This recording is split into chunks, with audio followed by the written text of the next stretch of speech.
Baru-baru ini Amerika Serikat sudah melakukan aksi secara nyata menyita kapal yang disebut-sebut itu kapal tanker minyak dari Rusia. Tapi ada informasi lain bahwa itu adalah kapal yang melakukan penyelundupan minyak dari Venezuela. Nanti di tengah laut mereka kemudian mulai ketakutan melakukan perubahan bendera, mereka mengecat dengan bendera Rusia, dan pemikiran mereka kalau itu mereka lakukan maka tidak akan berani untuk diganggu oleh militer Amerika. Tapi justru militer Amerika berpikir ini tidak jelas ini kapal dari mana karena melakukan pergantian bendera di tengah laut.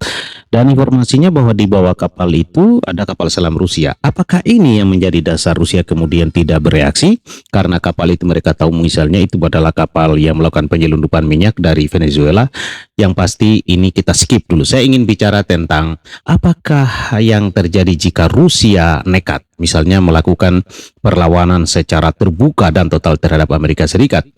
Nah, kalau Rusia nekat, banyak yang memberikan analisa bahwa dunia masuk perang dunia versi baru.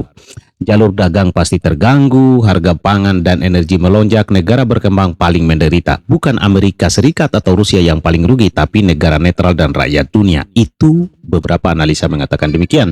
Siapa yang sebenarnya sedang diuji? Bukan Rusia versus Amerika Serikat, tapi tatanan dunia lama versus dunia multipolar baru. Rusia sedang menguji batas kekuatan Amerika Serikat, kemudian membuka jalan dunia multipolar menjadi pemantik bukan aktor tunggal.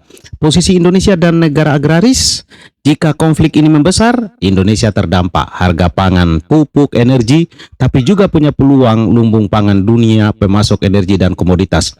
Netral aktif adalah kunci, tetapi bagaimana kemudian soal tadi harga pangan, bagaimana disiapkan kekuatan pangan kita, kemudian pupuk kita dan energi kita.